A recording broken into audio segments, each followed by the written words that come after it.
Thank you to everybody who came back to watch the second part of the video. I will be showing you how to build the balcony and some little waiting area that I showed in the first section. So let's get right on with it. Alright, so if you're going to be building your little waiting area, you're going to want to start out with a floor plan of this, I believe, 9 by 9 square.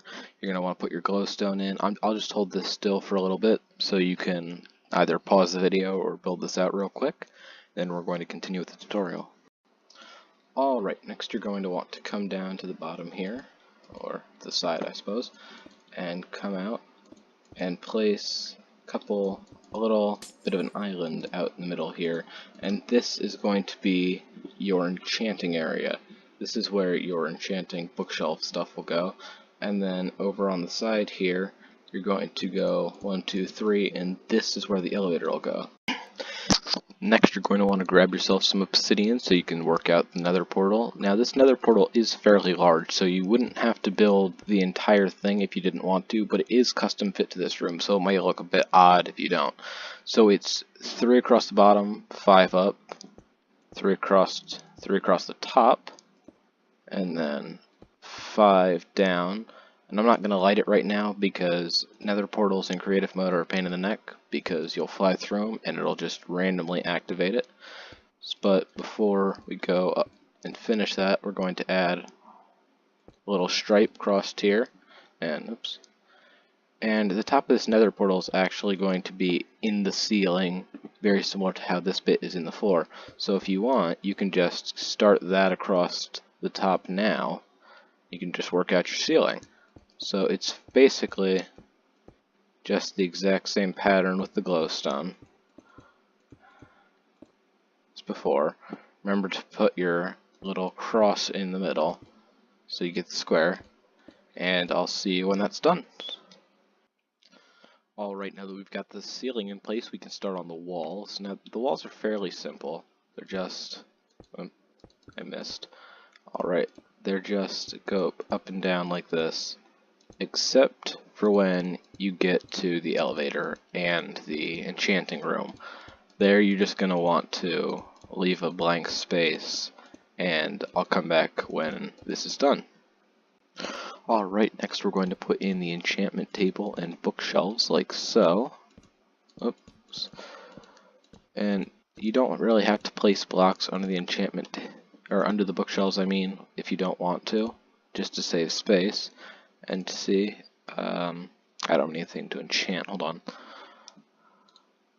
Let's get a sword. This is a level 30 enchantment. Oh, that's pretty good. Next we'll put on the ceiling for the enchantment room, which is extremely simple. Excuse me.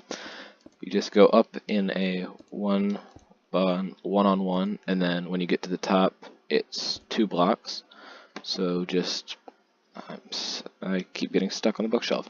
If you just keep going down like that, and then on the other side, it gives you a nice sort of curved ceiling.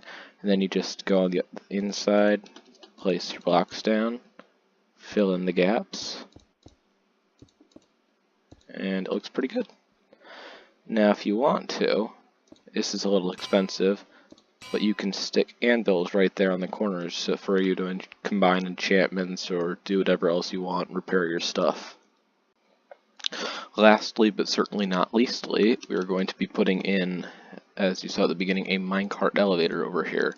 So this can be a little challenging to build if you don't know how to. I certainly struggled, certainly struggled to do it when I first started. So you're going to want to come up quite a ways here. Oh goodness, I'm falling.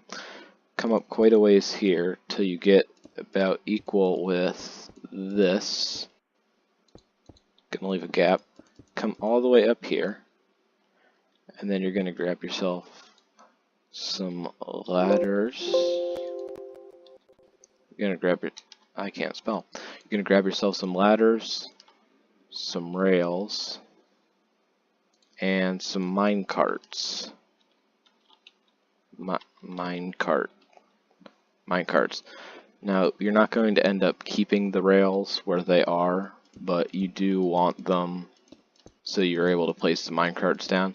So you're going to want to build up a little pathway there, and I usually like to do about here, and then one rail minecart, and then you break the block, and you see the minecart will fall onto the ladder and just stay. So you go up another 1, 2, 3, and place a block, or not block, place a ladder, and then a block, a rail, a minecart, break the block. Then you go 1, 2, 3, place a ladder, a block, a rail, minecart, break the block.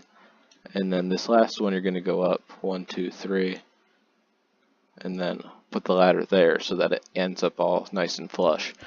But place the rail,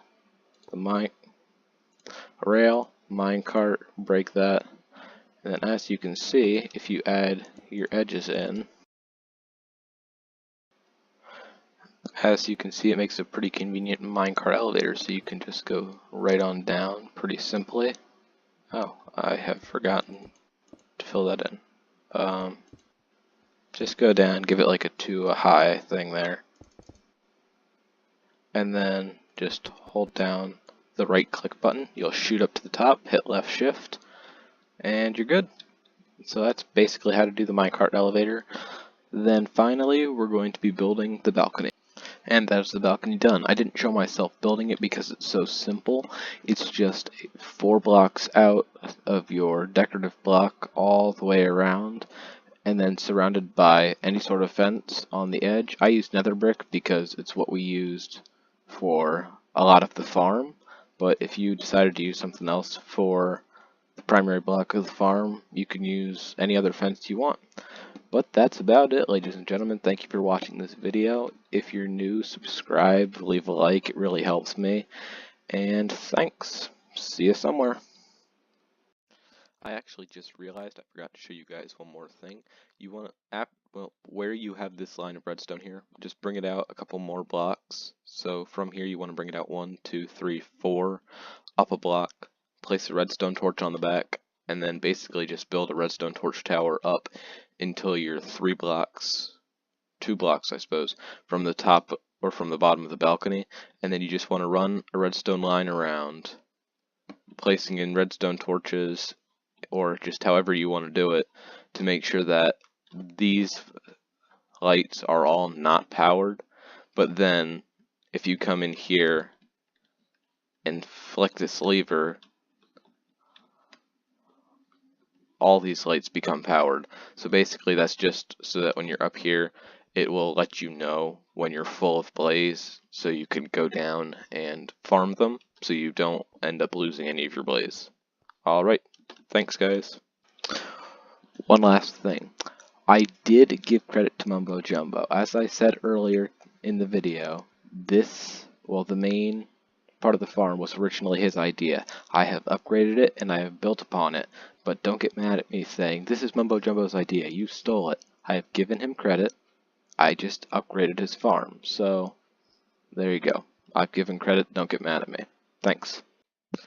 Thank you to everybody who watched the video to the very end. I really appreciate it. If you enjoyed it or plan on building this farm in your world, please hit the like button and even subscribe. The likes really help me out, and if we reach 100 likes, I'll consider doing more tutorials, and if we reach, say, 200 likes, I'll consider starting a survival series.